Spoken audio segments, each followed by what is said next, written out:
Y si la pobreza no fuera un accidente del destino, sino una manufactura silenciosa, una arquitectura invisible diseñada con la precisión de un reloj suizo, existe una maquinaria que no se ve, que no hace ruido, que no deja huellas visibles en la piel, pero que graba surcos profundos en la psique. No se trata de conspiraciones fumadas en salones oscuros, sino de algo mucho más sutil y por ello más letal, un sistema de creencias, imágenes, palabras y silencios que moldean la percepción de lo posible antes incluso de que una persona tenga edad para cuestionar el mundo que habita. La pobreza, esa condición que la sociedad prefiere explicar mediante la pereza o la mala suerte, tiene en realidad raíces que se hunden en los primeros libros que un niño toca, en las primeras pantallas que iluminan su rostro, en las primeras narrativas que le enseñan quién puede ser y quién debe resignarse a ser. Los libros de texto escolar, esas Biblias laicas de la formación temprana, no son documentos neutrales, fueron escritos en épocas donde el orden social se consideraba natural,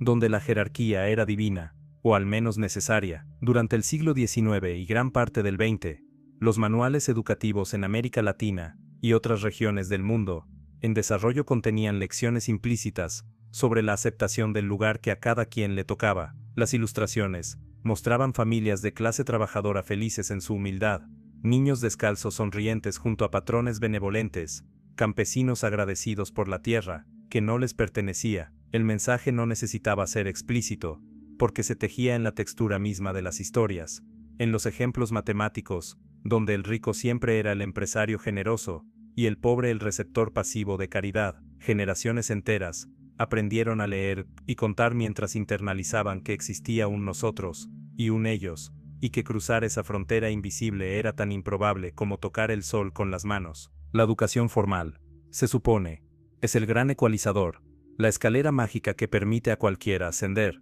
pero esa narrativa optimista ignora que las escaleras también pueden construirse con peldaños rotos, con barandales inexistentes, con alturas que producen vértigo antes de alcanzar el primer descanso. Un niño que crece en un hogar, donde los libros son objetos decorativos, o simplemente ausentes, donde el lenguaje se reduce a lo funcional, donde las conversaciones nunca rozan lo abstracto, llega a la escuela con una mochila invisible llena de ausencias. No sabe que ya comienza la carrera varios kilómetros detrás de aquellos cuyos padres leen antes de dormir, cuyos hogares tienen enciclopedias, cuyas mesas de comedor son espacios de debate y curiosidad. El sistema educativo pretende que todos parten del mismo punto, pero es una ficción conveniente que permite culpar al estudiante cuando falla, nunca a la estructura que diseñó la prueba. Los libros que llegan a esos hogares, cuando llegan, también cuentan una historia sobre el poder y su distribución. Las bibliotecas públicas de barrios pobres, cuando existen, suelen estar desactualizadas,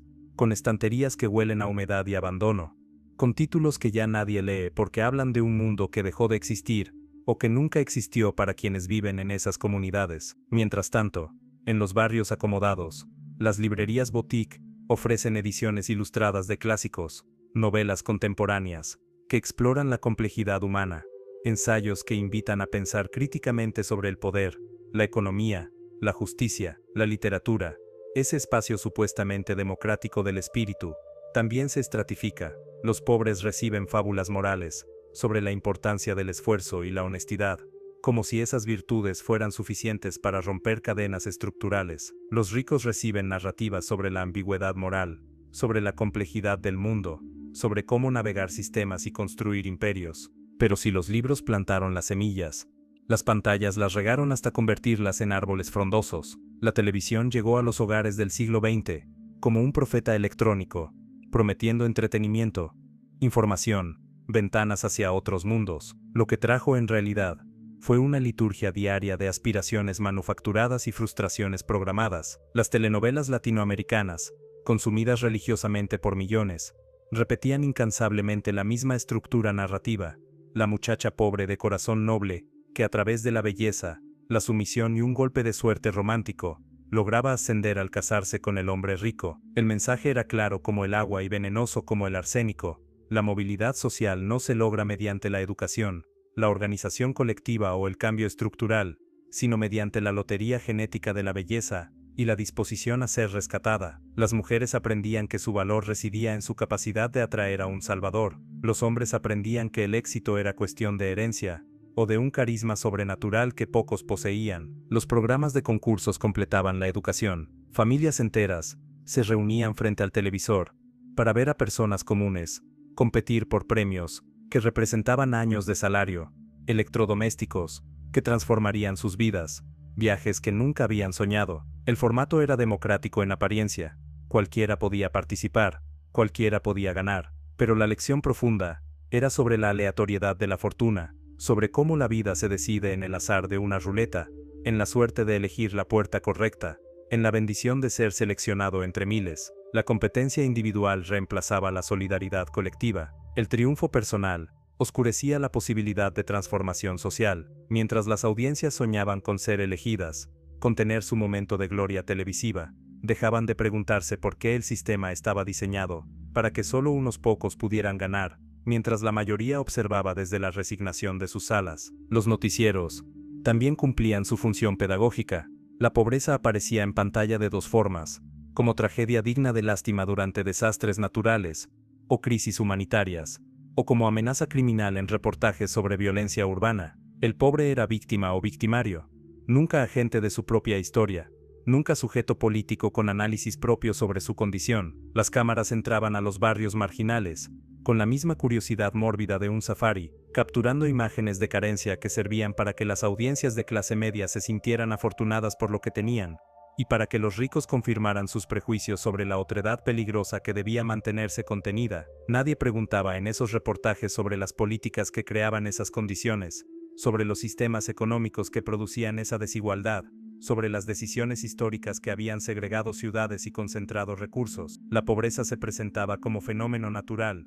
como clima adverso, como hecho inevitable de la geografía social. Luego llegó la publicidad, ese arte de crear necesidades que no existían, y vincular la identidad humana al consumo. Los anuncios no solo vendían productos, vendían estilos de vida, vendían pertenencia, vendían la promesa de ser alguien diferente, si tan solo se compraba el objeto correcto. Para los sectores populares, la publicidad operaba como una tortura sofisticada.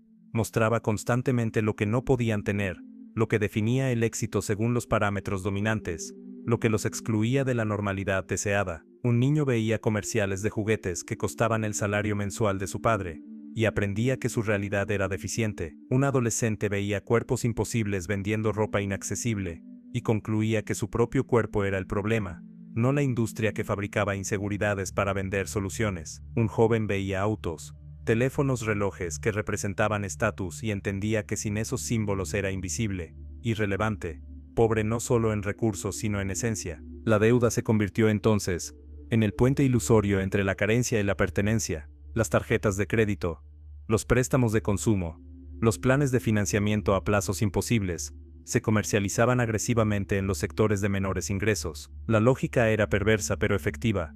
Si no puedes pagar ahora, paga después, paga más, paga siempre, pero no te quedes fuera. Millones cayeron en esa trampa, comprando televisores que les mostrarían más cosas que no podían comprar, teléfonos que les conectarían a redes sociales donde verían vidas que no podían vivir, ropa de marca que usarían mientras trabajaban horas extras para pagar las cuotas. La deuda no era solo financiera, era existencial. Ataba a las personas a empleos que odiaban, a jefes que los humillaban, a horarios que devoraban cualquier posibilidad de desarrollo personal o familiar. La deuda fabricaba obediencia. Un trabajador endeudado no protesta, no exige, no arriesga, acepta porque no tiene alternativa, porque el miedo a perder lo poco que tiene es más fuerte que la rabia por no tener más. Internet prometió democratizar el conocimiento, romper las barreras, dar voz a los sin voz, y en cierta medida lo hizo, creando espacios de organización, de aprendizaje alternativo, de narrativas contrahegemónicas, pero también perfeccionó la maquinaria de fabricación de pobres, al individualizarla, al hacerla íntima, al convertir cada pantalla personal en un dispositivo de vigilancia y condicionamiento. Los algoritmos aprendieron rápidamente que el contenido que genera más engagement es el que provoca indignación, envidia, miedo o escapismo. Las redes sociales se llenaron de influencers que vendían estilos de vida de lujo, emprendedores que prometían fórmulas mágicas para el éxito, gurús financieros que culpaban a los pobres por su mentalidad de escasez. El mensaje era siempre el mismo: si eres pobre es porque no piensas como rico, no trabajas como rico, no te esfuerzas como rico. La estructura desaparecía, la historia se borraba, Todo se reducía a la responsabilidad individual, a la actitud mental, a la ley de la atracción que supuestamente materializaba la abundancia, para quienes la visualizaban correctamente. Los videojuegos también tienen su papel en esta arquitectura invisible. No todos los videojuegos, no todo el tiempo, pero sí en su forma más comercial y adictiva. Las mecánicas de recompensa variable, diseñadas para mantener a los jugadores enganchados, señalan que el progreso llega mediante la repetición infinita de tareas simples, mediante la inversión de tiempo inmenso en mundos que no existen, jóvenes que podrían estar desarrollando habilidades reales, construyendo relaciones significativas, educándose, organizándose, pasan miles de horas acumulando monedas virtuales, subiendo niveles en jerarquías digitales, sintiendo la ilusión de logro en espacios donde nada de lo conseguido tiene valor fuera de la pantalla. No se trata de demonizar el entretenimiento, sino de reconocer cómo ciertos diseños explotan vulnerabilidades psicológicas, especialmente en poblaciones con pocas alternativas de desarrollo. Un adolescente de barrio rico, que juega videojuegos también tiene acceso a viajes, a actividades culturales, a redes de contacto que eventualmente le abrirán puertas. Un adolescente de barrio pobre que se refugia en el gaming durante 8 horas diarias está, sin saberlo, consumiendo el tiempo que podría cambiar su trayectoria. Las plataformas de streaming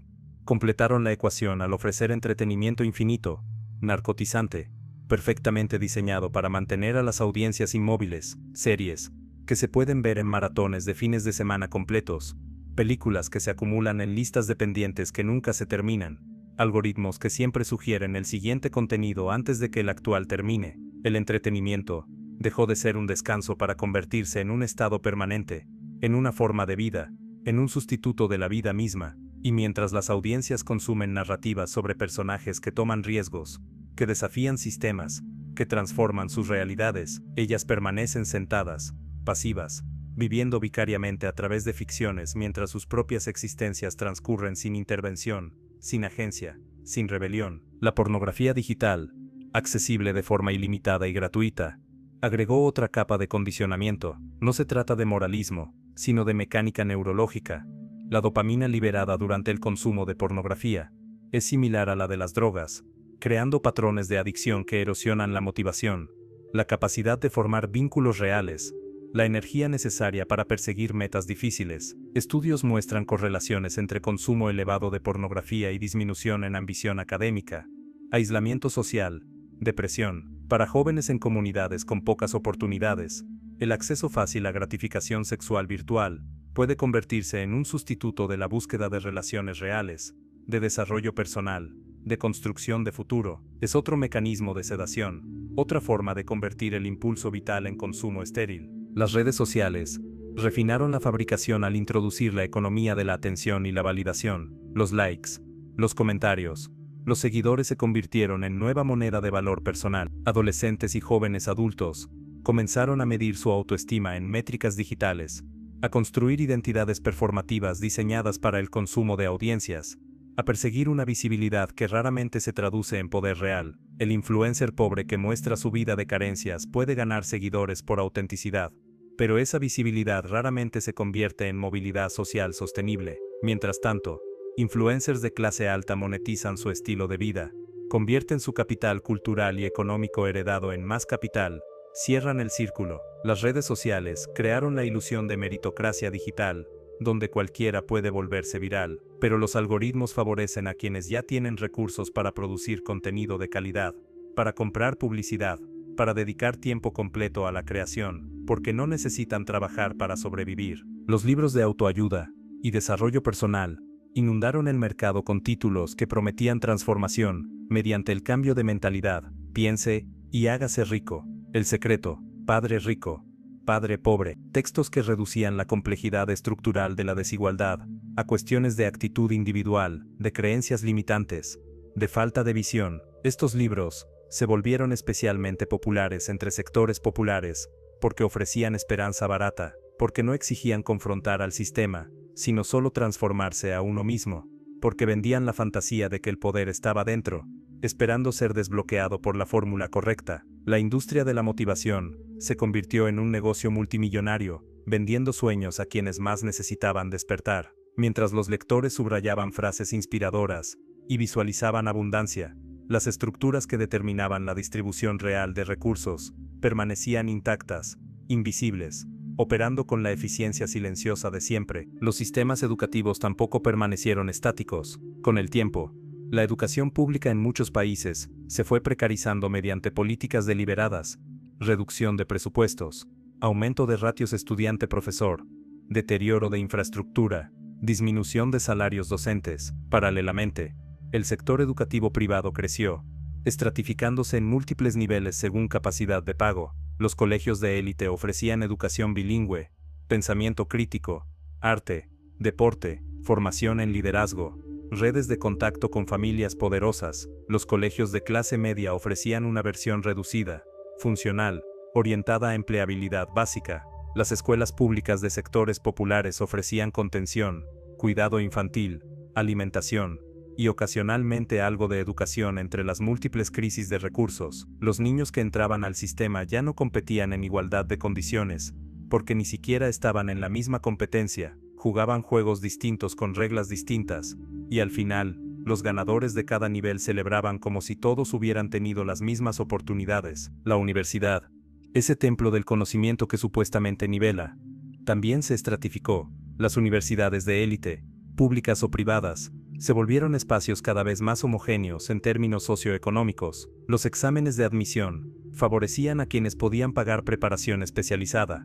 Las becas existían, pero en proporciones insuficientes. Los jóvenes de sectores populares que lograban entrar se enfrentaban a códigos culturales que desconocían, a gastos implícitos que no podían cubrir, a redes sociales que no incluían a personas como ellos. Muchos desertaban no por falta de capacidad, sino por agotamiento de trabajar y estudiar simultáneamente, por la sensación constante de no pertenecer, por la ausencia de modelos que les mostraran que era posible. Y quienes lograban graduarse, descubrían que el título no era suficiente, que las mejores oportunidades laborales se distribuían mediante contactos familiares, mediante redes de antiguos alumnos, mediante señales de clase que iban más allá del 105º. El mercado laboral contemporáneo refinó la fabricación de pobreza mediante la precarización estructural del trabajo. La economía de plataformas convirtió a millones de trabajadores en contratistas independientes, sin derechos laborales, sin seguridad social, sin estabilidad. El freelancing se vendió como libertad, pero era libertad de morirse de hambre, libertad de no tener vacaciones, libertad de trabajar 7 días a la semana, para alcanzar un ingreso, que antes se lograba en 5. Los empleos se fragmentaron en tareas, las tareas se subcontrataron globalmente, la competencia se volvió planetaria. Un diseñador gráfico en América Latina ahora competía con diseñadores en Asia, dispuestos a cobrar menos. Un programador en Europa del Este competía con programadores en India. La tecnología que prometía empoderamiento se convirtió en herramienta de carrera hacia el fondo, donde todos corrían más rápido para ganar menos. Los algoritmos de contratación agregaron otra capa de exclusión invisible. Los sistemas de inteligencia artificial que filtraban CVs aprendieron a discriminar de formas que sus programadores no anticiparon, replicando sesgos históricos en datos de entrenamiento. Nombres que sonaban a minorías étnicas recibían menos llamadas a entrevista. Direcciones de barrios pobres bajaban el ranking del candidato. Universidades no prestigiosas descontaban puntos. El sistema se automatizó, pero los prejuicios permanecieron, ahora ocultos tras la neutralidad aparente de la matemática. Y como los algoritmos no explican sus decisiones, los rechazados nunca sabían exactamente qué habían hecho mal. Internalizaban el fracaso como incapacidad personal.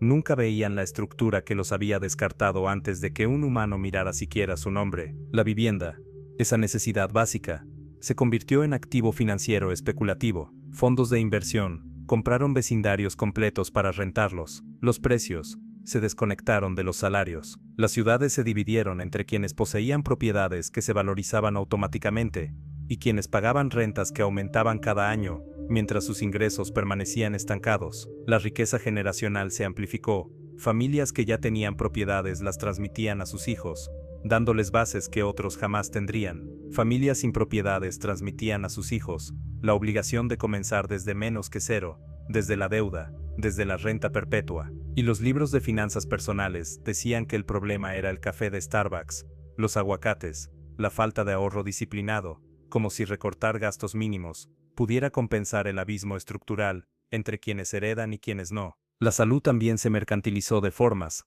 que fabrican pobreza, en sistemas donde la atención médica de calidad es privada y cara. Una enfermedad grave puede destruir décadas de ahorro, puede hundir a una familia de clase media en pobreza, puede convertir la mala suerte biológica en catástrofe económica.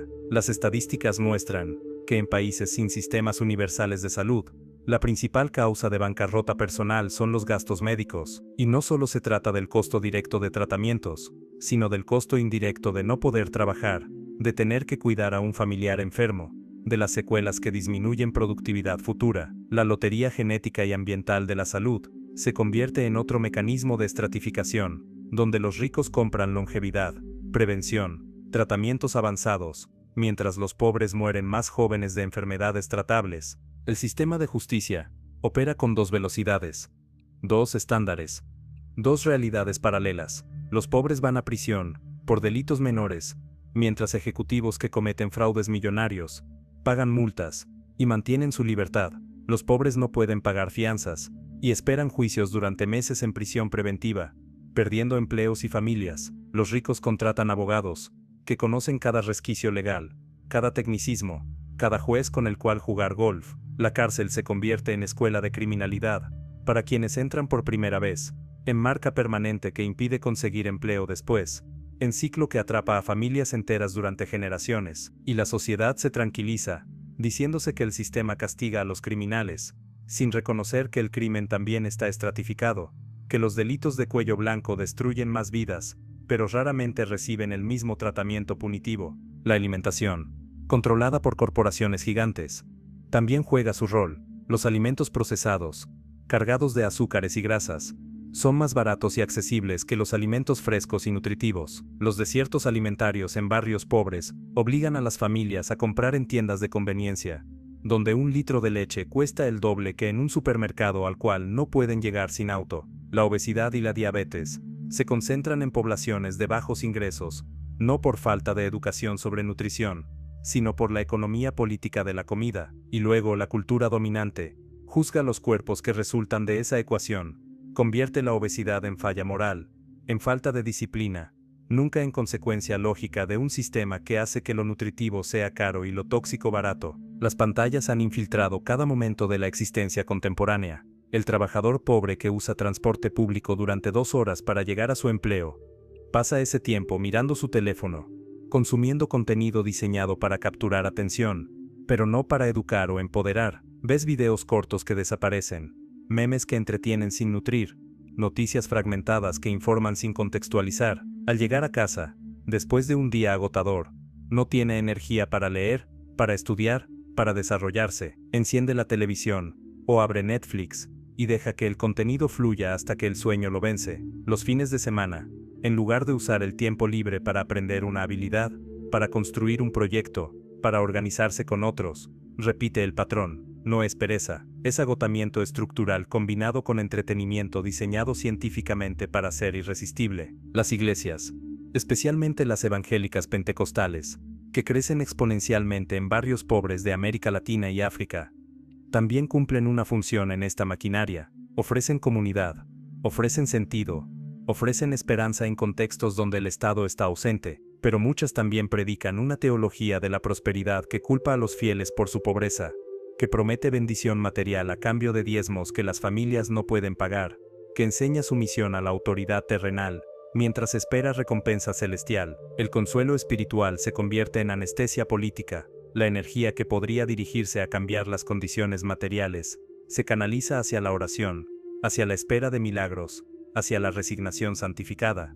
Y los pastores, muchos de ellos, viven en prosperidad evidente, mostrando que el sistema funciona para quienes lo administran, nunca para quienes lo consumen. Los medios de comunicación han construido durante décadas una narrativa sobre la meritocracia, que oculta la realidad estadística. Las historias de éxito se celebran como prueba de que el sistema funciona, de que cualquiera puede lograrlo, si se esfuerza suficiente. El vendedor ambulante que se convierte en millonario, la empleada doméstica cuyo hijo se gradúa de médico, el deportista de barrio marginal, que firma contrato profesional. Estas historias son reales pero excepcionales, tan raras que por eso son noticia. Sin embargo, se presentan como modelo, como posibilidad abierta para todos, ocultando que la movilidad social estadística ha disminuido en las últimas décadas, que cada vez es más probable que alguien nacido pobre muera pobre, que las excepciones confirman la regla, pero no la rompen. Los medios necesitan esas historias, porque mantienen viva la esperanza, y la esperanza individualizada impide la organización colectiva. La cultura del emprendimiento se ha convertido en el nuevo sueño americano, exportado globalmente mediante libros, seminarios, influencers, programas gubernamentales. Todos deben ser emprendedores, todos deben tener un negocio, todos deben monetizar su pasión. La narrativa es seductora, porque ofrece autonomía, creatividad, potencial de crecimiento ilimitado, pero oculta que la tasa de fracaso de nuevos negocios supera el 80%, que emprender requiere capital inicial que los pobres no tienen, que requiere redes de contactos que los pobres no poseen, que requiere capacidad de absorber pérdidas durante meses o años, que los pobres no pueden permitirse. El emprendimiento se convierte en otra lotería, otra forma de individualizar el fracaso estructural. Si tu negocio no funciona, es porque no trabajaste suficiente, no innovaste adecuadamente, no tuviste la mentalidad correcta, nunca porque el mercado está saturado,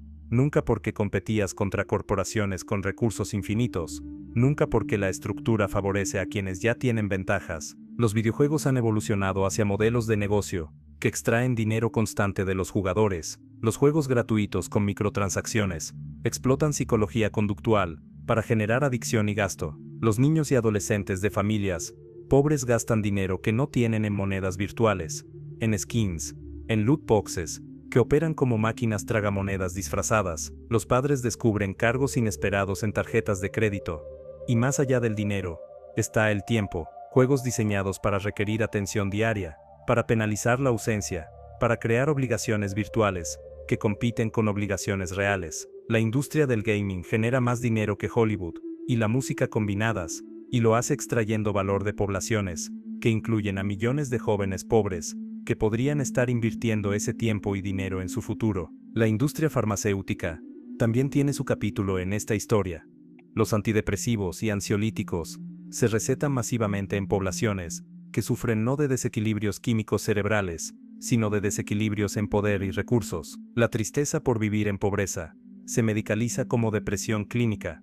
La ansiedad por la precariedad laboral se trata con pastillas en lugar de con derechos laborales. Los opioides se recetan generosamente en comunidades pobres de Estados Unidos, creando crisis de adicción que destruyen generaciones. La solución química individual reemplaza la solución política colectiva, y mientras las farmacéuticas lucran con el malestar social, los pacientes quedan atrapados en dependencias que vacían sus bolsillos y nublan su capacidad de respuesta organizada. Las redes sociales han perfeccionado la fabricación de aspiraciones inalcanzables. Instagram es museo de vidas editadas, de momentos curados, de realidades que no existen, pero que se presentan como normales. Los jóvenes pobres comparan sus vidas reales con las vidas ficticias de influencers, con las vacaciones en Maldivas, con los restaurantes caros, con la ropa de diseñador, con los cuerpos esculpidos en gimnasios privados. La comparación constante genera insatisfacción perpetua, sensación de estar quedándose atrás, vergüenza de la propia realidad, y esa insatisfacción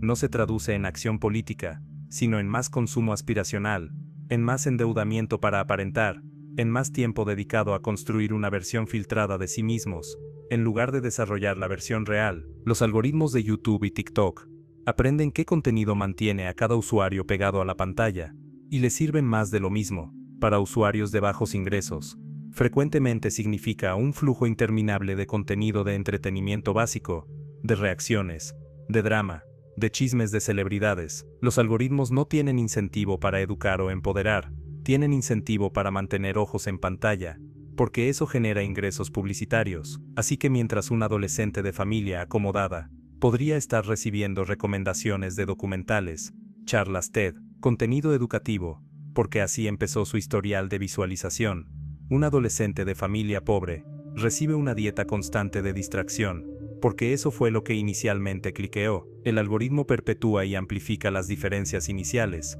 creando burbujas de información que educan a unos mientras entretienen a otros. La publicidad dirigida mediante Big Data permite ahora que las corporaciones envíen mensajes diferentes a diferentes segmentos socioeconómicos. A los pobres se les vende lotería, préstamos rápidos, comida chatarra, entretenimiento escapista. A los ricos se les vende inversiones, educación premium, productos de salud y bienestar, experiencias culturales. Los algoritmos saben dónde vives, qué buscas, cuánto ganas aproximadamente, y ajustan los mensajes para extraer el máximo valor posible de cada segmento. Los pobres ven anuncios que los empujan hacia decisiones que perpetúan su pobreza, mientras los ricos ven anuncios que los ayudan a preservar y expandir su riqueza, y nadie ve los anuncios que ve el otro.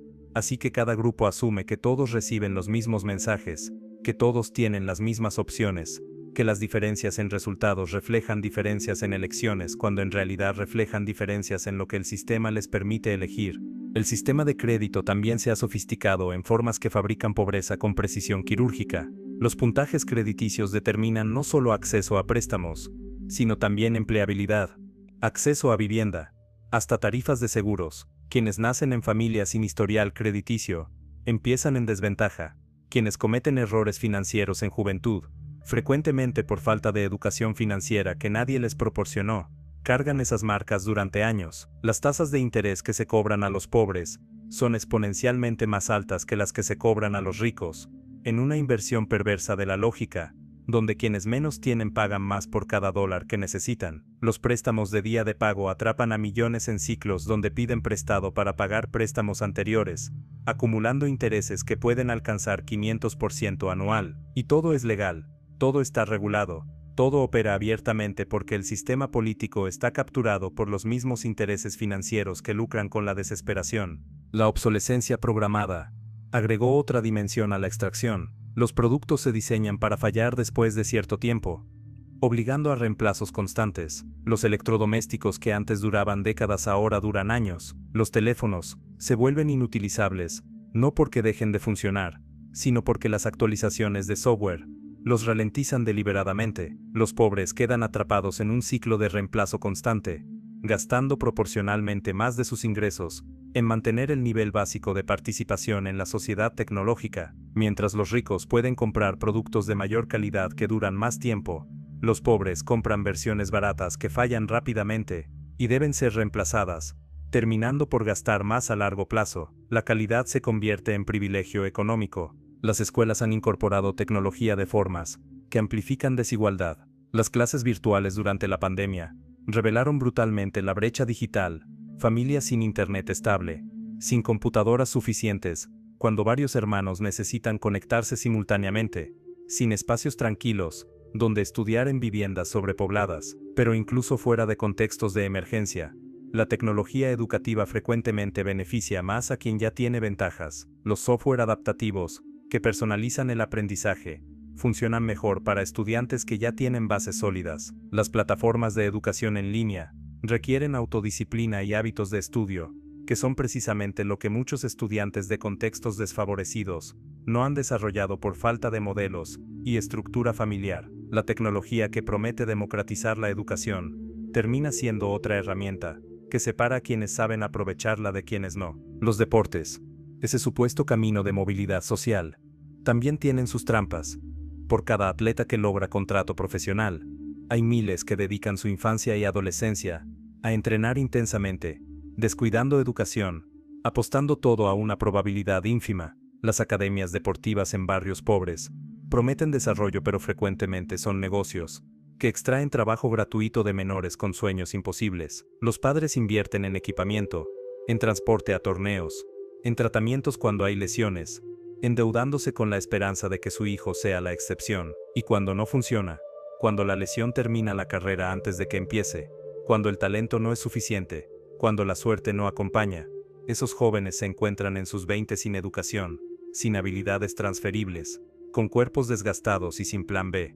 La industria de la belleza vende transformación, mediante productos y procedimientos cada vez más caros y sofisticados. Los estándares estéticos que se promueven requieren inversión económica constante, gimnasios, nutricionistas, tratamientos dermatológicos, procedimientos cosméticos. Las mujeres pobres que no pueden acceder a esos estándares quedan excluidas de espacios laborales donde la apariencia determina oportunidades, desde ventas hasta atención al cliente hasta cualquier rol de cara al público. Y no se trata solo de empleo, sino de valor social percibido, de trato que se recibe en espacios públicos, de posibilidades románticas que también están estratificadas por clase. La belleza que la cultura presenta como ideal natural es en realidad construcción costosa accesible principalmente para quienes tienen recursos. Los medios digitales han fragmentado la realidad en burbujas informativas, donde cada grupo cree estar viendo la verdad completa. Los pobres consumen medios que les dicen que el sistema está arreglado,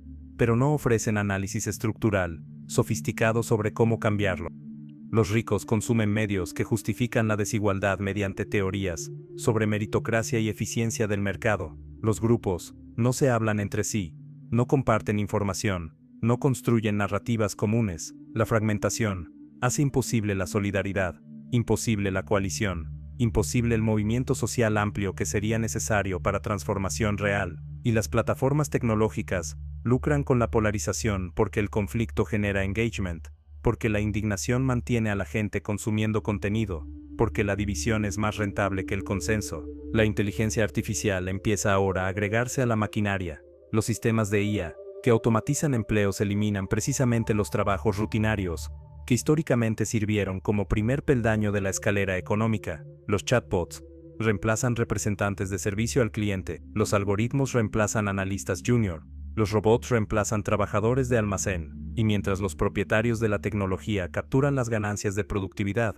los trabajadores desplazados deben competir por empleos cada vez más escasos en sectores que la automatización no ha tocado todavía. Se promete que la IA creará nuevos empleos, pero esos empleos requieren habilidades que toma años desarrollar y educación a la que los desplazados no tienen acceso. La transición beneficia a quienes ya tienen capital y educación avanzada, mientras destruye las opciones de quienes dependían del trabajo que ahora es obsoleto. Las criptomonedas se vendieron como democratización financiera, pero mayormente han sido otro casino, donde los pobres pierden lo poco que tienen.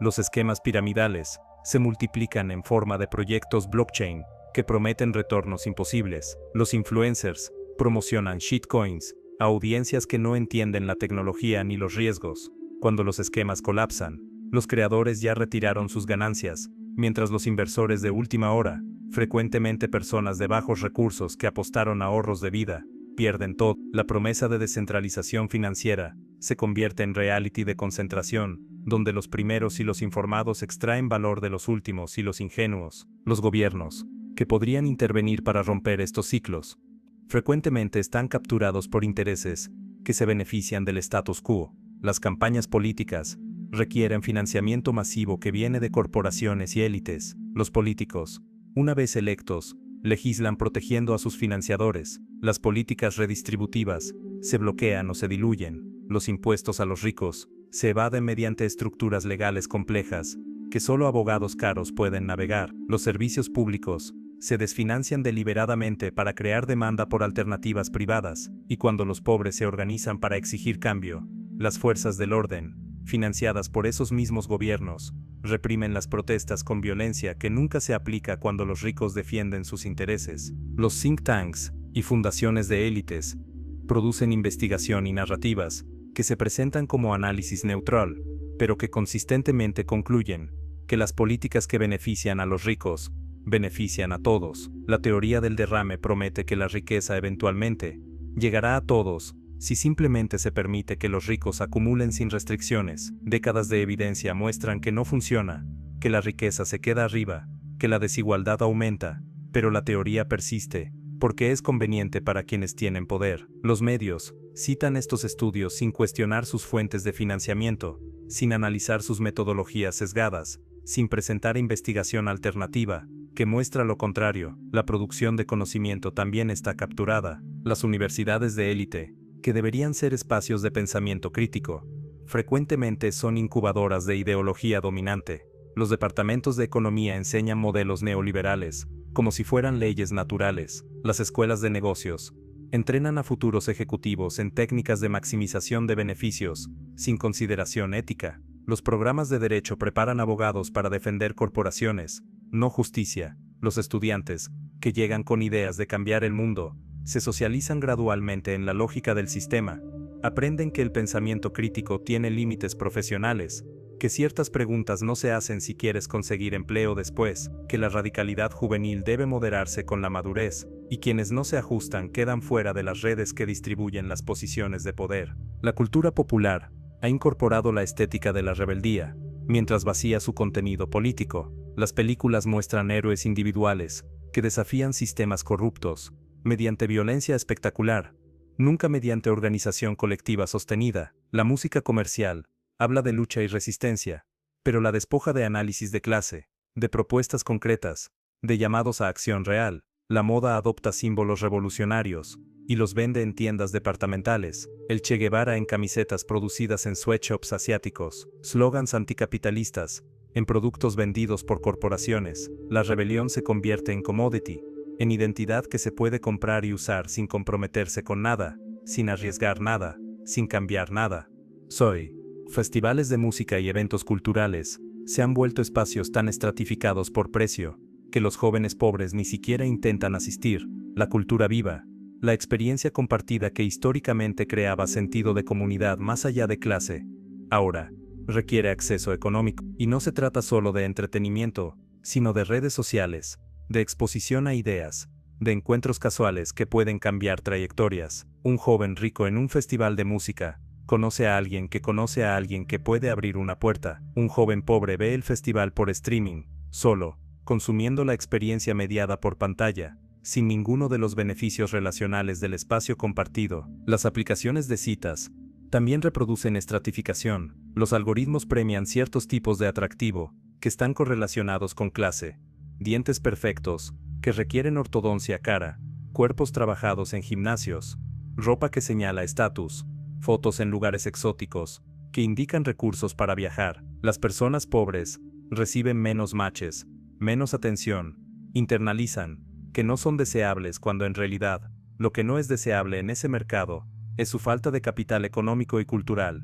Hasta la intimidad, hasta la posibilidad de formar pareja, hasta la oportunidad de construir familia, se ve afectada por la desigualdad económica de formas que algoritmos automatizan y amplifan. Los datos personales se han convertido en commodity, que se extrae de usuarios pobres y se vende a corporaciones que lo usan para manipularlos. Cada búsqueda, cada clic, cada segundo de vídeo visto, cada mensaje enviado genera información sobre preferencias, vulnerabilidades, patrones de comportamiento. Esa información se vende a anunciantes que diseñan campañas para explotar debilidades psicológicas específicas. Los usuarios no reciben compensación por los datos que generan. Las plataformas acumulan fortunas mediante la extracción y monetización de vidas digitales, convirtiendo a cada persona en trabajador no remunerado en la fábrica de datos, en producto que se vende a sí mismo sin saberlo, en recurso natural que se explota hasta el agotamiento psicológico. Cada generación nueva nace en una desigualdad más pronunciada que la anterior,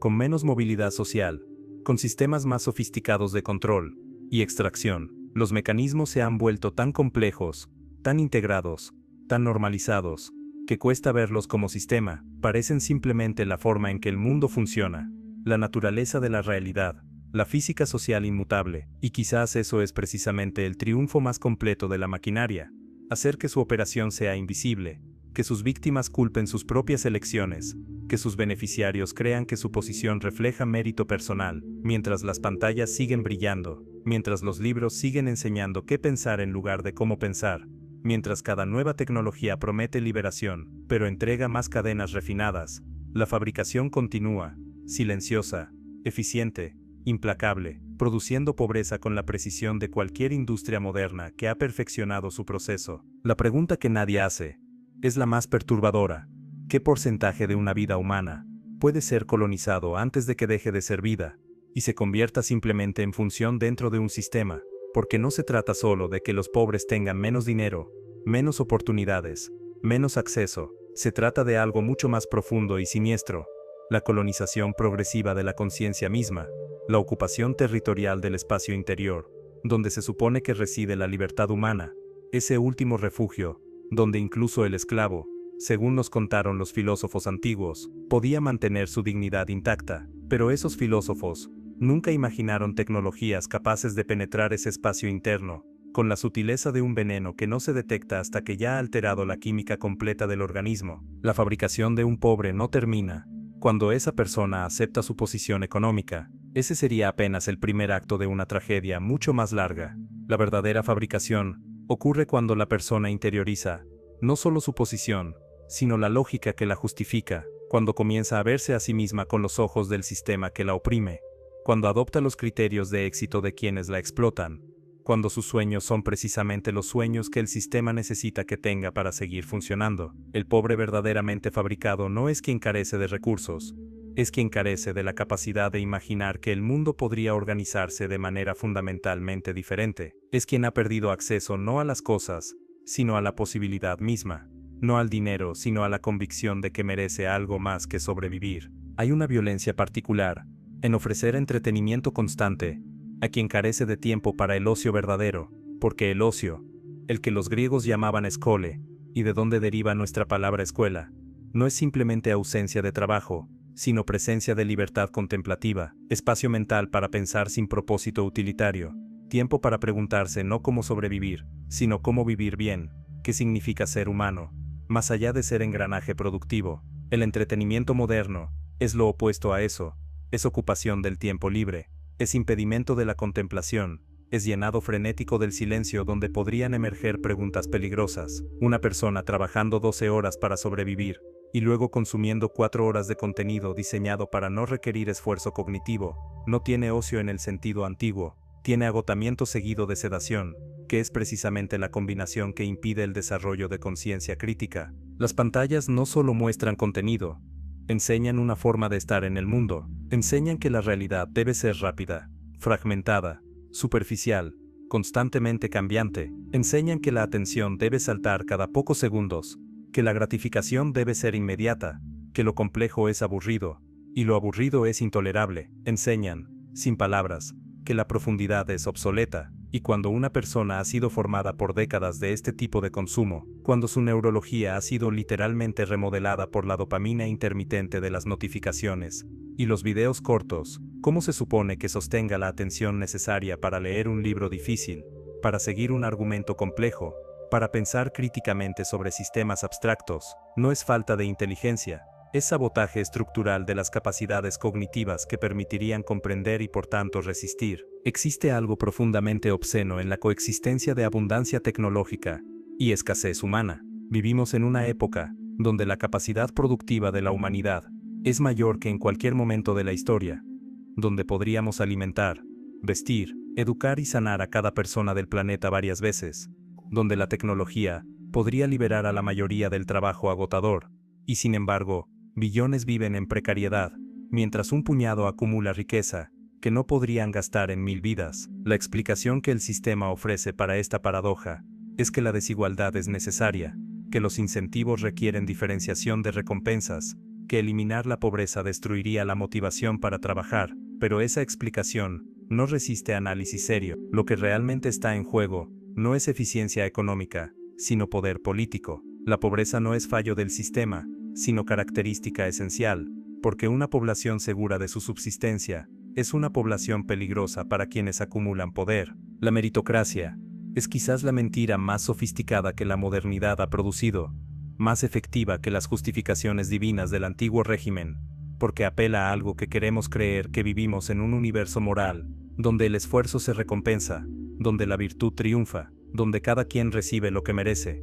Es una mentira hermosa, consoladora para quienes tienen éxito porque confirma su superioridad, y cruel para quienes fracasan, porque localiza el problema en su carácter. Pero las sociedades no son meritocracias, nunca lo han sido, nunca podrían serlo mientras las condiciones iniciales sean radicalmente desiguales. No existe mérito puro separado de contexto. El niño que aprende a leer a los 3 años no tiene mérito sobre el niño que aprende a los 7 cuando el primero creció rodeado de libros y el segundo creció rodeado de carencias. La adulta que trabaja 18 horas al día no tiene menos mérito que el adulto que trabaja 8, pero el segundo probablemente gana más, porque su trabajo es cognitivo, y el primero es manual, diferencia que refleja no esfuerzo sino acceso a educación determinado por clase de origen. El tiempo es el recurso que nunca se menciona en los análisis de desigualdad, pero es quizás el más fundamental. Los ricos compran tiempo mediante servicios, empleadas que limpian sus casas, cocineros que preparan su comida,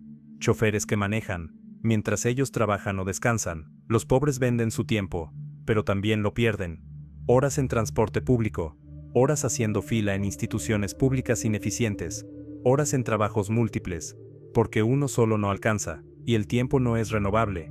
No se puede ahorrar ni invertir en el sentido literal. Cada hora gastada en sobrevivir es una hora no disponible para desarrollarse, para educarse, para crear, para organizarse políticamente. La desigualdad económica se convierte en desigualdad temporal, que se convierte en desigualdad de posibilidades de vida. Los ricos, literalmente viven más vidas en el sentido de experimentar más, aprender más, crear más dentro del mismo número de años cronológicos. Hay una tragedia particular en el hecho de que muchas de las tecnologías que oprimen fueron creadas por personas que genuinamente creían estar liberando. Los fundadores de redes sociales pensaban que estaban democratizando la comunicación. Los creadores de plataformas de economía compartida pensaban que estaban empoderando a trabajadores independientes. Los desarrolladores de algoritmos de inteligencia artificial pensaban que estaban optimizando sistemas para beneficio de todos, y quizás al inicio, en pequeña escala, en contextos controlados, esas tecnologías mostraban señales de sus promesas,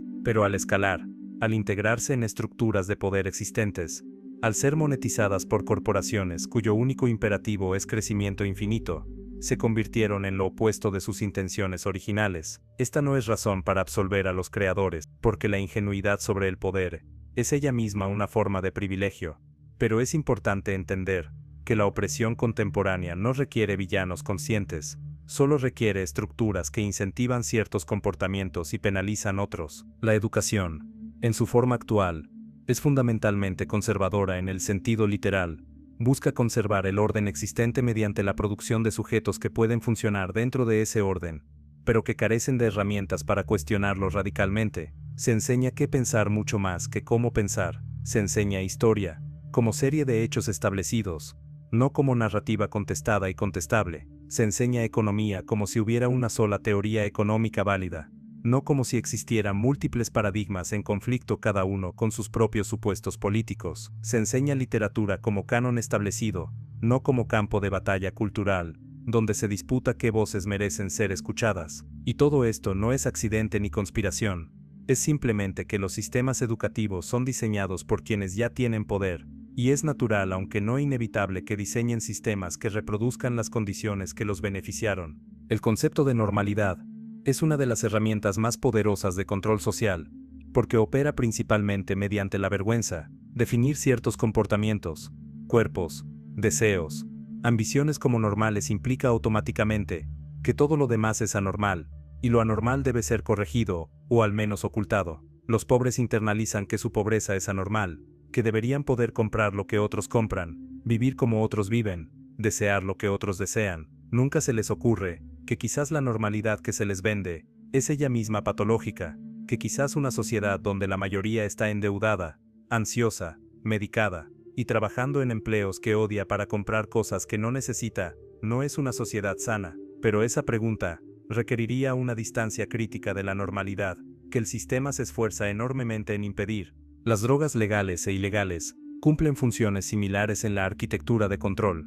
Permiten soportar lo insoportable, el alcohol que adormece la frustración al final del día laboral, los antidepresivos que hacen tolerables condiciones de vida, que deberían producir depresión, porque son objetivamente deprimentes, los estimulantes que permiten trabajar más horas, dormir menos, producir más, las drogas recreativas, que ofrecen escape temporal de realidades opresivas. Y no se trata de juzgar a quienes consumen, se trata de reconocer que una sociedad, donde la mayoría necesita sustancias para soportar la existencia cotidiana, es una sociedad enferma en su estructura. Las drogas son síntoma, no causa. Tratan los síntomas individuales de enfermedades colectivas, permitiendo que el sistema continúe sin alterar las condiciones que producen el malestar. La soledad es epidemia moderna, con consecuencias que apenas empezamos a comprender.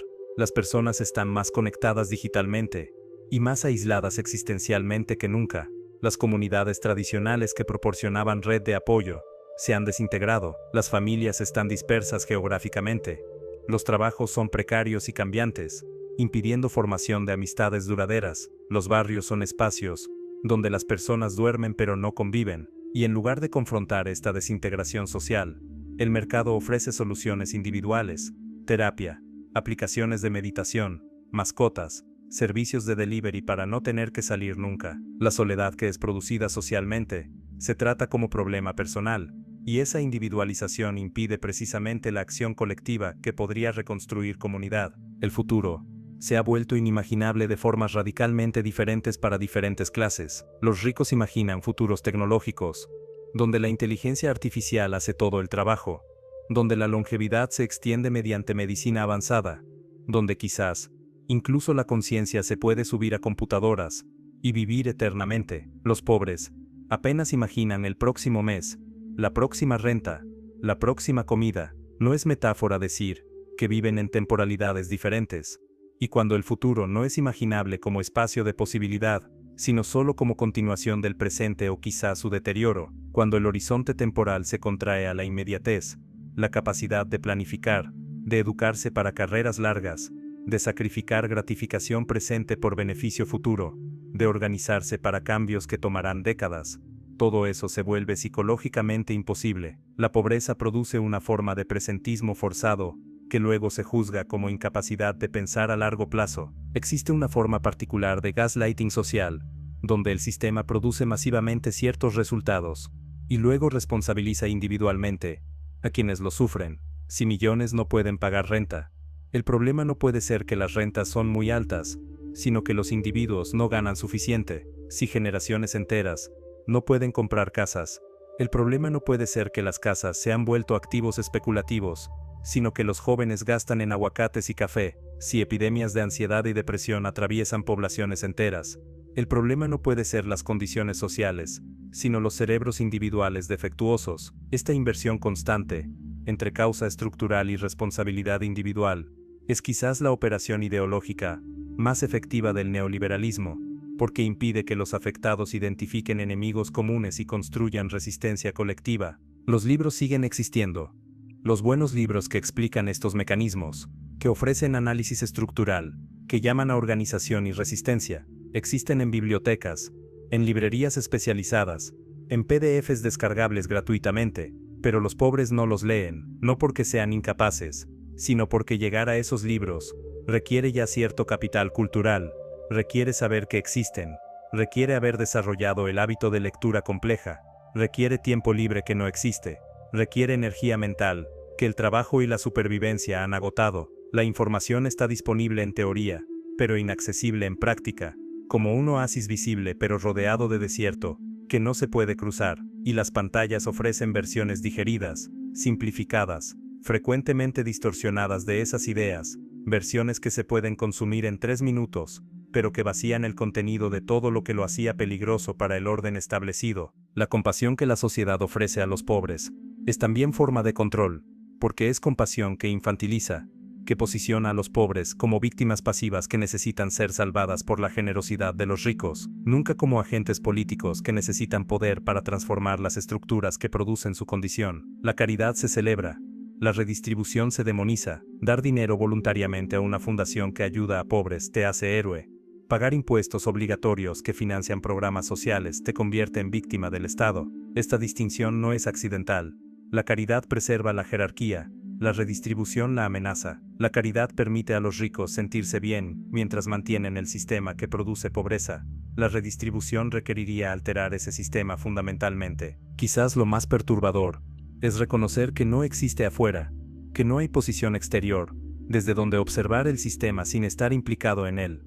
Los que escriben críticas del sistema usan computadoras fabricadas en condiciones de explotación. Los que denuncian la desigualdad frecuentemente pertenecen a clases privilegiadas. Los que llaman a revolución lo hacen desde la seguridad de posiciones académicas o plataformas mediáticas que el mismo sistema proporciona. Esta no es razón para el silencio, pero es razón para humildad, para reconocer que la crítica pura es imposible, que todos estamos comprometidos de formas que no podemos ver completamente, que la inocencia es lujo que nadie puede permitirse. La única pregunta real es qué hacer desde dentro de un sistema que nos constituye, cómo resistir cuando no existe afuera hacia dónde escapar, cómo construir alternativas cuando los materiales disponibles son todos productos del orden que queremos superar. Y sin embargo, a pesar de todo esto, las personas resisten, en formas pequeñas, cotidianas, frecuentemente invisibles. La resistencia persiste, El padre que lee a sus hijos aunque esté exhausto, la madre que se organiza con vecinas para crear biblioteca comunitaria, el joven que apaga el teléfono y dedica horas a aprender algo complejo, sin recompensa inmediata, la comunidad que se niega a aceptar el cierre de su escuela pública, los trabajadores que se sindicalizan a pesar de amenazas, las personas que mantienen conversaciones profundas, en lugar de interacciones superficiales, los que comparten recursos en lugar de acumular, los que crean arte que no se vende pero que dice verdades, los que enseñan gratuitamente, los que se niegan a competir donde se espera que compitan. Esta resistencia molecular, celular, microscópica es frecuentemente despreciada como insuficiente, y es cierto que no es suficiente para transformar sistemas globales, pero es lo que mantiene viva la posibilidad de lo humano, cuando todo conspira para reducir personas a funciones económicas. La pregunta con la que deberíamos quedarnos no es si existe fabricación de pobres, eso es demostrable hasta el cansancio, sino qué hacemos con ese conocimiento, porque el conocimiento sin acción es apenas otra forma de entretenimiento, otra forma de consumo intelectual, que no amenaza nada, y la acción sin conciencia histórica y estructural es activismo, que el sistema absorbe fácilmente, que se puede mercantilizar, que se convierte en marca personal, o en moda pasajera. Se necesita algo diferente, una forma de conciencia que sea simultáneamente lúcida sobre la profundidad del problema y terco, en su rechazo del fatalismo, que reconozca todas las formas en que estamos atrapados, mientras busca incansablemente las grietas en la jaula, porque las jaulas siempre tienen grietas. Los sistemas totales son mitología, que los sistemas cuentan sobre sí mismos, para parecer invencibles. La realidad es más caótica, más contradictoria, más abierta de lo que los arquitectos del orden quisieran admitir. Los años 50 trajeron la primera gran ola de televisores a los hogares obreros de Occidente. Esas cajas mágicas, que prometían ventanas al mundo, pero que en realidad eran espejos deformantes, donde los pobres aprendían a verse como audiencia, nunca como protagonistas. Las familias se reunían cada noche, frente a programas que mostraban vidas que nunca podrían vivir, casas que nunca podrían habitar, problemas que nunca tendrían porque sus problemas reales, los de pagar renta y comprar comida, no eran suficientemente dramáticos para la pantalla. La publicidad insertada entre escenas enseñaba una lección más profunda que cualquier contenido: eres lo que consumes, y si no consumes lo correcto, no eres nadie. En esos años, se plantó la semilla de una verdad terrible, que tardaría décadas en florecer completamente, que la pobreza ya no sería solo material, sino también imaginativa, que los pobres serían despojados, no solo de recursos, sino de la capacidad de concebirse como agentes de su propia historia. Los 60 llegaron con sus revoluciones y sus promesas, con movimientos estudiantiles que hablaban de transformación total, con guerrillas que creían que la historia estaba de su lado, con comunas que experimentaban con formas alternativas de vida. Los libros circulaban en ediciones baratas, Marx y Fanon y Freire, en bolsillos de obreros y campesinos, que aprendían a leer el mundo de formas nuevas. Por un momento pareció posible que la conciencia se extendiera más rápido que la maquinaria de domesticación, que la educación popular podría competir con la educación formal, que las pantallas no tendrían la última palabra sobre la realidad. Pero incluso entonces, incluso en el momento de máxima efervescencia, la televisión seguía encendida en millones de hogares, seguía enseñando sus lecciones silenciosas, seguía construyendo deseos que ninguna revolución podría satisfacer, porque eran deseos de pertenecer al sistema, no de destruirlo. Y cuando las revoluciones fueron derrotadas, cuando las guerrillas fueron masacradas, cuando las comunas se disolvieron, la televisión permaneció, paciente, constante, esperando para explicar que todo había sido un error juvenil, que la normalidad siempre regresa, que resistir es inútil. Los 70 vieron la consolidación de algo nuevo: la deuda como herramienta de control masivo. Las tarjetas de crédito se democratizaron, llegaron a clases trabajadoras que antes vivían exclusivamente de salarios. Los bancos descubrieron que prestar a los pobres era increíblemente lucrativo, porque los pobres pagaban tasas más altas y raramente podían saldar completamente sus deudas. Se creó así un nuevo tipo de servidumbre, invisible, sin cadenas físicas, pero más efectiva que cualquier forma anterior de esclavitud, porque el deudor se disciplina a sí mismo, llega temprano al trabajo que odia, acepta humillaciones que antes habría rechazado, renuncia a sueños que podrían llevarlo lejos de la fuente de ingresos que necesita para pagar cuotas mensuales, y los libros de finanzas personales Comenzaron a aparecer en ese periodo libros que enseñaban que la deuda era problema de gestión individual, nunca mecanismo estructural de extracción, que la solución estaba en presupuestos más rigurosos, nunca en cuestionar por qué los salarios no alcanzaban para vivir sin endeudarse. Los 80 trajeron el neoliberalismo triunfante, la declaración explícita de que no existe sociedad, sino solo individuos, que el Estado es problema, y el mercado es solución, que la desigualdad no es fallo sino característica deseable, porque motiva esfuerzo. Las televisoras se multiplicaron, la programación se diversificó, llegó MTV mostrando estilos de vida de consumo ostentoso a adolescentes de todo el mundo, llegaron las telenovelas con sus narrativas de ascenso social mediante matrimonio y suerte, llegaron los programas de concursos, donde la gente común podía ganar fortunas, respondiendo preguntas triviales, o soportando humillaciones públicas. Los videojuegos llegaron a los hogares, primitivos todavía pero ya adictivos, ya enseñando que el progreso es cuestión de repetir tareas simples indefinidamente, que la vida es serie de niveles que superar mediante persistencia mecánica, y los libros de autoayuda explotaron en ventas, prometiendo que el éxito estaba en la mente, que visualizar riqueza era primer paso para materializarla, que los pobres eran pobres porque pensaban como pobres, nunca porque vivían en sistemas diseñados para mantenerlos pobres. Los 90 vieron la llegada de Internet, inicialmente un espacio salvaje de posibilidades, de comunicación horizontal, de acceso a información que antes estaba reservada a élites. Por unos años pareció que la tecnología finalmente cumpliría sus promesas democratizadoras, que cualquiera con conexión podría educarse, podría conectarse con otros, podría organizarse para resistir, pero ya en esa década comenzó la comercialización.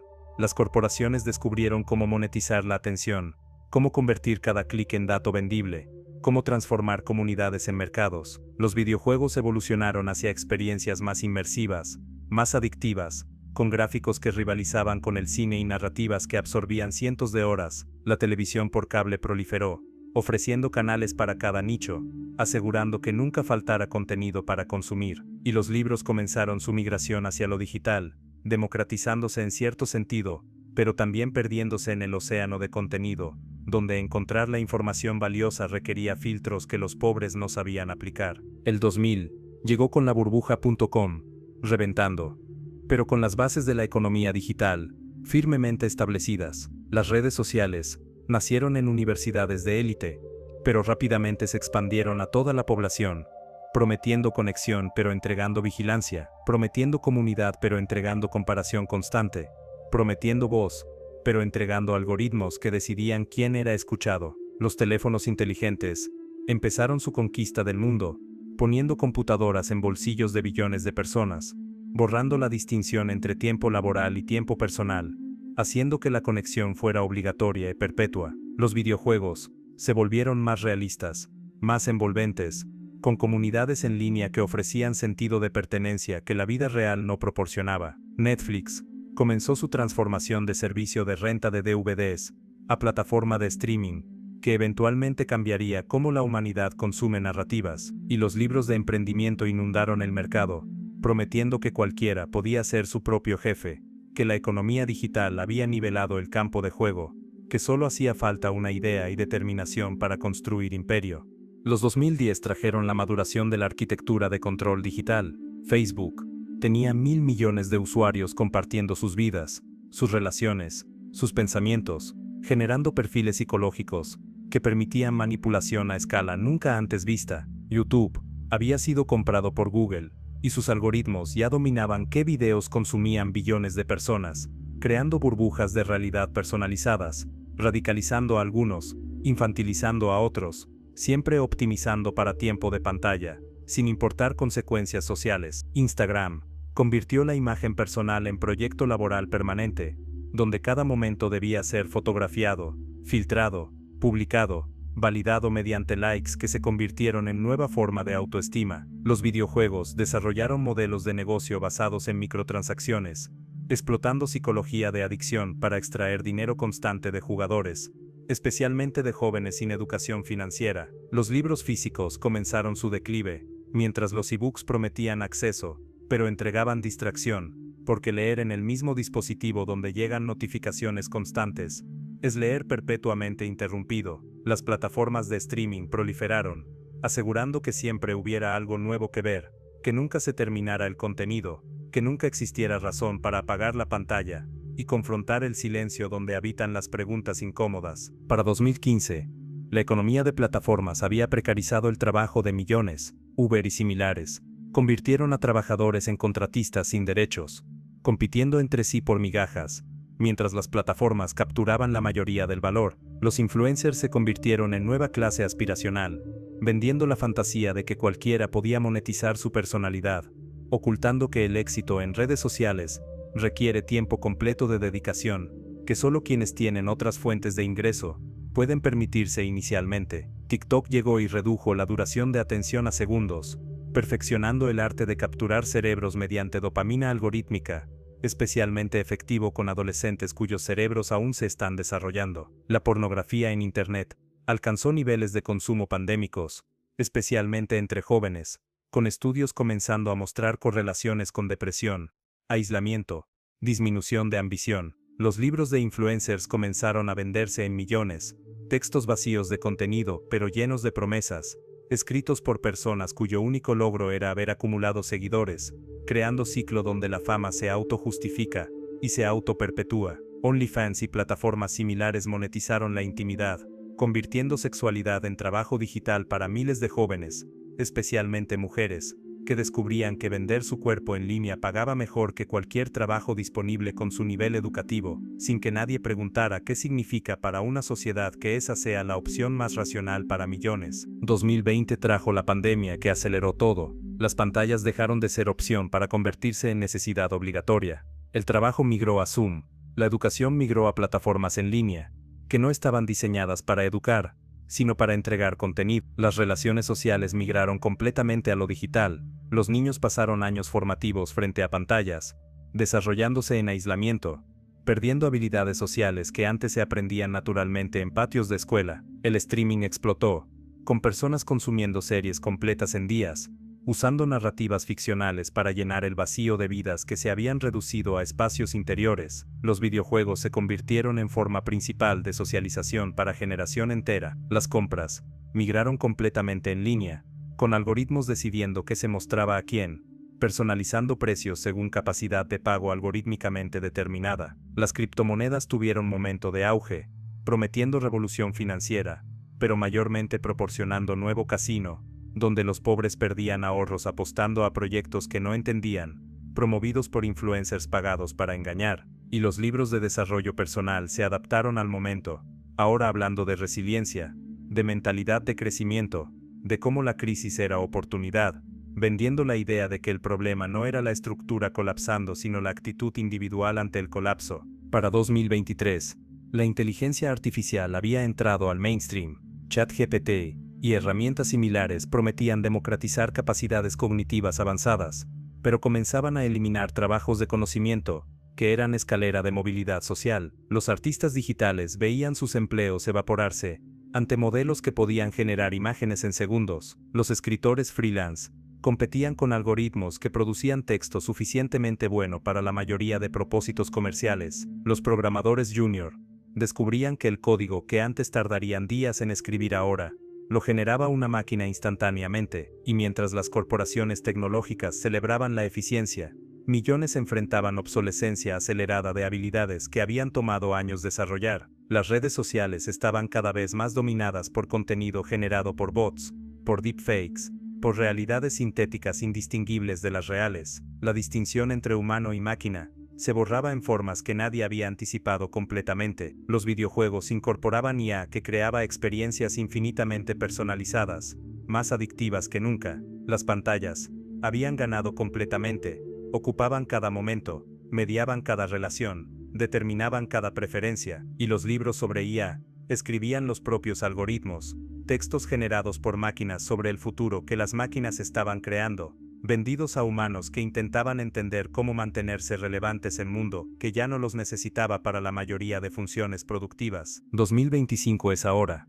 Es el momento presente, donde esta línea temporal se encuentra con quien lee estas palabras. Es momento de inventario brutal, de reconocimiento sin anestesia de dónde estamos. Las pantallas dominan absolutamente. El promedio de tiempo diario frente a dispositivos supera las 9 horas para adultos, más para jóvenes, generación entera, está creciendo con capacidades de atención medidas en segundos, con lectura superficial como única forma de lectura, con pensamiento fragmentado como única forma de pensamiento. Los algoritmos conocen a cada persona mejor que esa persona se conoce a sí misma, predicen comportamientos con precisión escalofriante, manipulan decisiones de formas que nunca se detectan. La desigualdad ha alcanzado niveles no vistos desde antes de las guerras mundiales del siglo XX. La movilidad social es estadísticamente casi inexistente. Los pobres fabricados en los 50 tuvieron hijos que fueron fabricados más eficientemente en los 80 que tuvieron hijos que ahora son fabricados con precisión algorítmica que no deja nada al azar.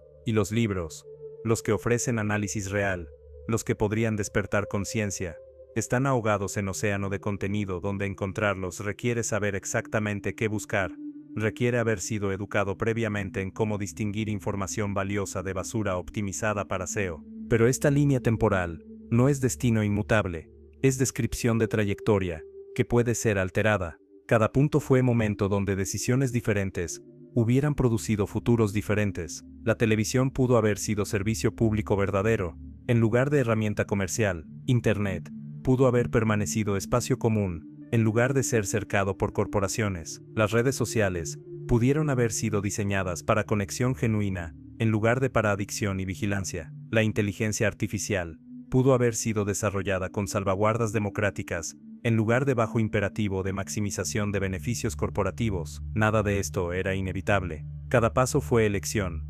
frecuentemente inconsciente, frecuentemente hecha por personas que no veían las consecuencias completas, pero elección al fin. Y si fueron elecciones entonces, pueden ser revertidas, no fácilmente, no rápidamente, pero posiblemente. La reflexión final debe comenzar con admisión de complicidad. No existe posición de inocencia desde donde señalar culpables, porque todos estamos dentro del sistema, todos consumimos sus productos, todos hemos sido formados por sus lógicas. Escribir sobre cómo se fabrica un pobre, mientras se usa computadora, fabricada por trabajo explotado, mientras se comparte en plataformas que monetizan atención, mientras se participa en economía que produce precisamente la desigualdad que se critica, es paradoja que no se puede resolver, sino solo reconocer. La pureza es imposible. La única pregunta real es qué grado de conciencia se mantiene dentro de la implicación, qué grietas se pueden abrir en la reproducción del sistema, qué resistencias pequeñas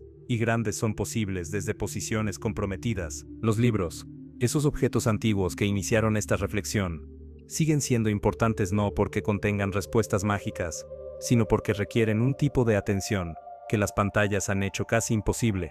Leer un libro difícil es acto de resistencia contra la aceleración, contra la fragmentación, contra la superficialidad obligatoria. Es práctica de una forma de ser humano que el sistema necesita extinguir para funcionar óptimamente, pero los libros solos nunca fueron suficientes. Siempre fueron herramientas que algunas personas usaban para educar a otras, siempre fueron parte de movimientos más amplios, de conversaciones sostenidas, de proyectos colectivos. El fetichismo del libro, la idea de que simplemente hacer que los pobres lean los transformará, es otra forma de individualizar problema estructural. Los pobres necesitan libros, sí, pero también necesitan tiempo para leerlos, espacios tranquilos, donde concentrarse, comunidades que discutan lo leído, y fundamentalmente necesitan estructuras económicas que no los obliguen a vender cada hora de vigilia para sobrevivir. Las pantallas no son enemigas en sí mismas, sino tecnologías capturadas por lógicas específicas. Una pantalla podría mostrar análisis crítico,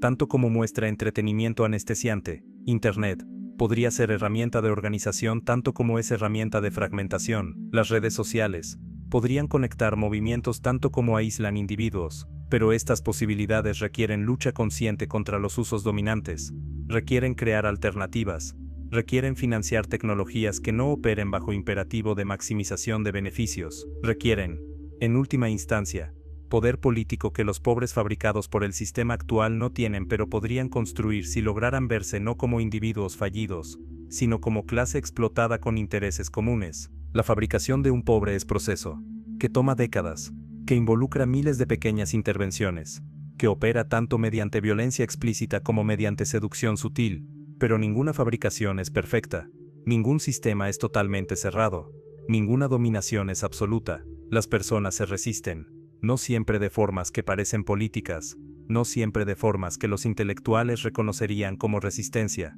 pero se resisten, en la decisión de apagar el teléfono y hablar con un hijo, en la elección de organizar biblioteca comunitaria en lugar de consumir entretenimiento, en el rechazo a endeudarse por cosas innecesarias, en la solidaridad con vecinos, en la creación de arte que no se vende, en la transmisión de historias que contradicen las narrativas oficiales, en mil formas pequeñas, cotidianas, invisibles para estadísticas pero reales en su efecto acumulativo. Lo que permanece como pregunta abierta es, si estas resistencias moleculares pueden agregarse en movimiento capaz de transformación estructural, o si simplemente crean espacios respirables dentro del sistema, que continuará reproduciéndose. La historia no está escrita, el futuro no está determinado, cada generación enfrenta esta pregunta nuevamente.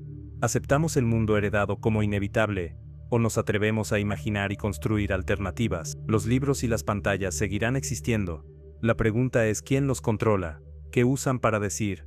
¿A quién sirven? Un libro puede fabricar pobreza tan efectivamente como pantalla si enseña resignación. Una pantalla puede despertar conciencia tan efectivamente como libro, si muestra verdades que el sistema prefiere ocultar. Las herramientas importan menos que las manos que las sostienen, y los proyectos que guían su uso. La fabricación de pobres es industria, perfectamente desarrollada, operando a escala global, produciendo su mercancía con eficiencia asombrosa.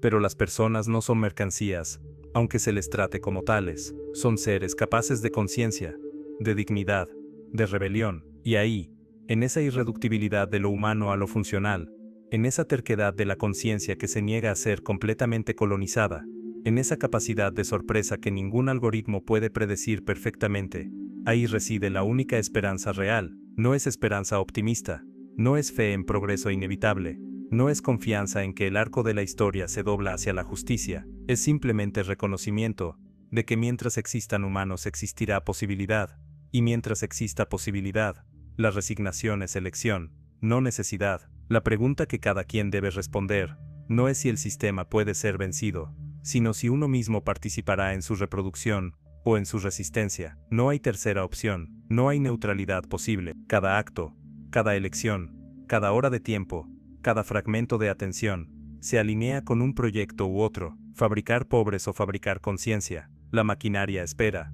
paciente, segura de que la mayoría elegirá el camino de menor resistencia, y quizás tenga razón, pero no tiene que tenerla.